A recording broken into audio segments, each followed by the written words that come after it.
Pemirsa, untuk membahas bagaimana gaya politik Capres Prabowo dan Jokowi, di studio telah hadir pakar komunikasi politik Profesor Cipta Lesmana. Profesor, terima kasih telah bersama kami di Prime Time. Oke, Prof, bagaimana kemudian Anda menilai dari catatan debat tadi malam perbedaan gaya komunikasi politik yang ditunjukkan oleh Prabowo Subianto dan juga seorang Joko Widodo?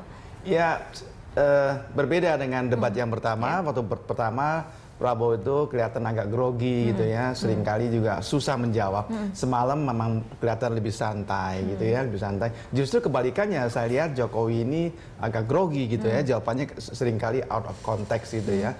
Yang bagus yang adegan tadi itu ya, memang Prabowo diketahui sosok yang kadang-kadang suka melucu gitu ya, pinter. Tapi di sana bagus sekali Prabowo. Saya kepengen angkat topi. Itu mencerminkan dia seorang yang gentleman, seorang negarawan gitu. Kalau memang sependapat, kenapa harus tidak sependapat gitu kan? Bagus sekali. Di situ bagus sekali, excellent. Dia turun panggung, lalu dia salamin. Itu dari segi komunikasi nonverbal itu very excellent. Saya kira Prabowo berani melakukan terobosan itu, dan saya yakin para pendukungnya tercengang semua itu.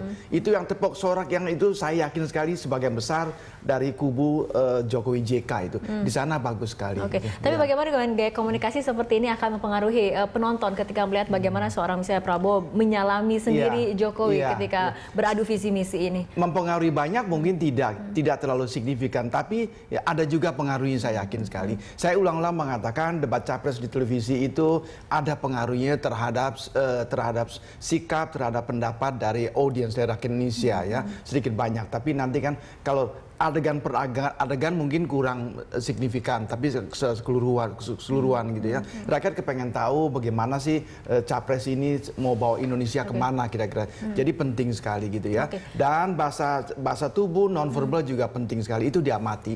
Saya sering mengatakan menurut textbook memang bahasa tubuh itu seringkali jauh lebih kuat daripada bahasa verbal. Untuk kali ini bahasa tubuh dibanding bahasa verbal yang ditunjukkan oleh masing-masing capres seperti apa? Ya itu Prabowo saya sependapat dengan Fadlizon lebih santai semalam bagus ya, tapi kelihatan sekali capek sekali, kelihatan sekali. Saya tengah malam diwawancara saya katakan Prabowo kelihatan capek sekali. Hal itu kelihatan setiap kali Jokowi menjawab pertanyaan Prabowo kurang konsentrasi. Dia sudah kelihatan capek sekali ya. Ya mungkin kan sebelum ini kan dia luar biasa intensif kampanye gitu ya. Terus dan dia mengakui terakhir dia mengatakan ya cukup waktu moderator mengatakan Pak Prabowo masih ada waktu cukup gitu ya. Yang capek kan kita, mereka itu enak saja duduk, mereka itu audiens gitu ya. Itu pengakuan jujur, kelihatan capek sekali. Saya kira cukup stres juga gitu ya. Untuk Joko Widodo sendiri tadi dikatakan memang sedikit grogi di awal ketika mungkin pidato pada saat pertama ya. Tapi bagaimana selanjutnya? Apakah kemudian dia bisa mengcounter segala pertanyaan dengan gaya komunikasinya sendiri? Dia grogi pada masalah-masalah tertentu yang saya yakin karena dia kurang kuasai ya. Tapi pada waktu dia menguasai permasalahan yang ditanyakan, Jokowi mantap sekali. Dia mantap, dia jawab gitu, terutama mengenai ekonomi kreatif. Kelihatan dia menguasai ya. Karena dia kan suka musik, dia lihat pertunjukan musik berapa kali, itulah antara lain ekonomi kreatif gitu. Itu mantap, tapi ada hal-hal lain kelihatan dia kurang mantap, dia agak grogi gitu bahasa tubuhnya. Itu tersendat-sendat. Misalnya soal kemiskinan segala gitu ya.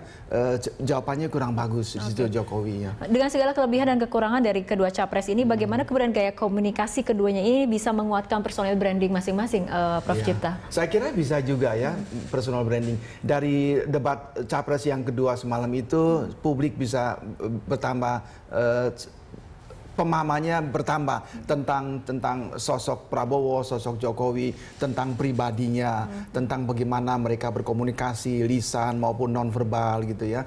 Memang ya harus diakui saya kira ya oleh kubu Jokowi JK. Memang kalau untuk speech ya harus diakui Prabowo lebih bagus daripada Jokowi dari segi speech gitu ya. Tapi kan bukan berarti ya Jokowi ya pasti digebuk, pasti kalah gitu, belum tentu juga. Kan banyak aspek-aspek lain gitu ya, bukan hanya dari debat capres malam gitu ya. Dari debat capres semalam dengan gaya komunikasi oleh Jokowi dan juga Prabowo, apakah kemudian message-nya sampai? Apakah kemudian cara mereka menyampaikan gagasannya sudah delivery-nya sudah baik atau bagaimana, Prof? Itu cara menyampaikan gitu ya. Di sini saya lihat ya Jokowi juga agak kurang menang ya. Prabowo mantap sekali menyampaikannya, sangat mantap sekali.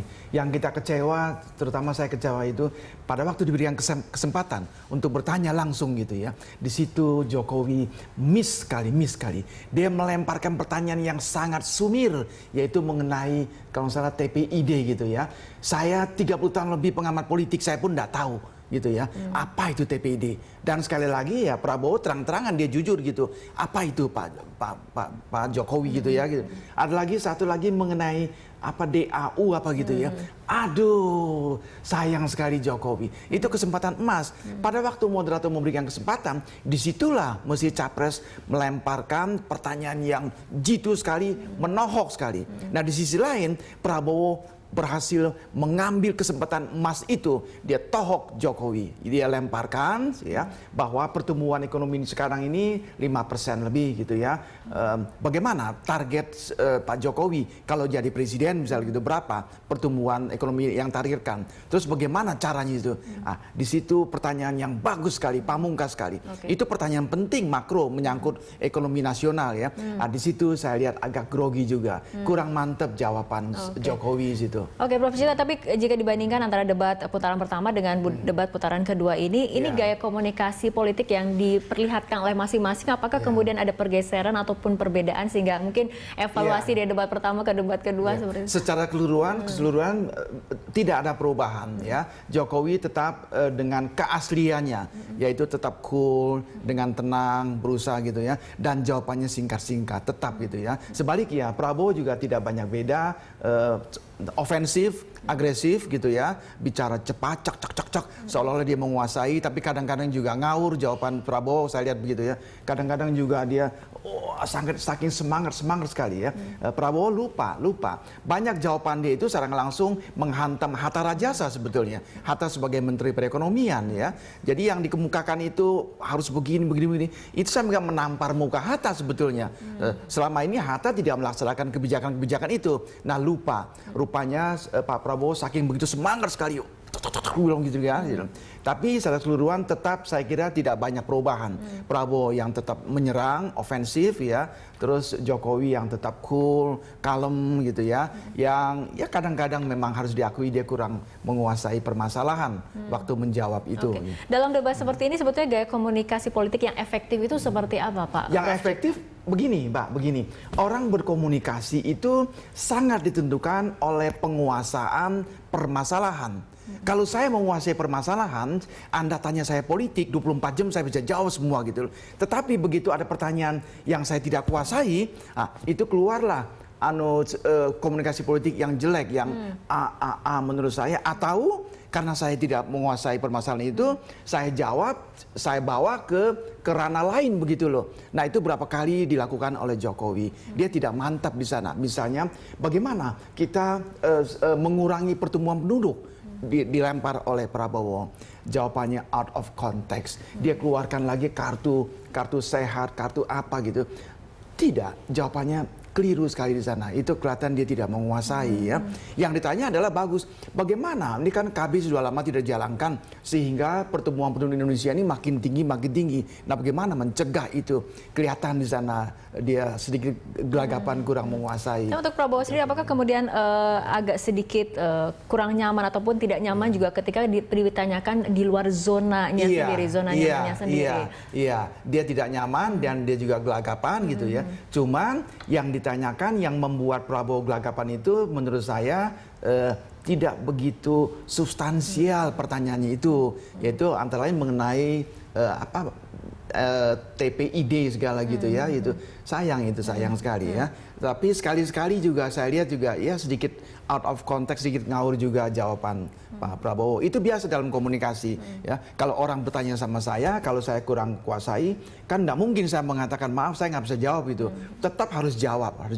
Nah, apa boleh buat seringkali taktik orang dalam hal demikian adalah ya kita lempar ke ranah lain, ke bidang lain gitu loh. Kita ngeles kira-kira begitu dalam pertandingan bola kira-kira. Gitu. Tapi di dalam debat putaran kedua agak sedikit kemudian kemudian lebih cair ya ketika kemudian Prabowo sendiri mau menyalami Jokowi, ada cipika-cipiki seperti itu ya. Itu bagus. Itu dari aspek non-verbal communication bagus.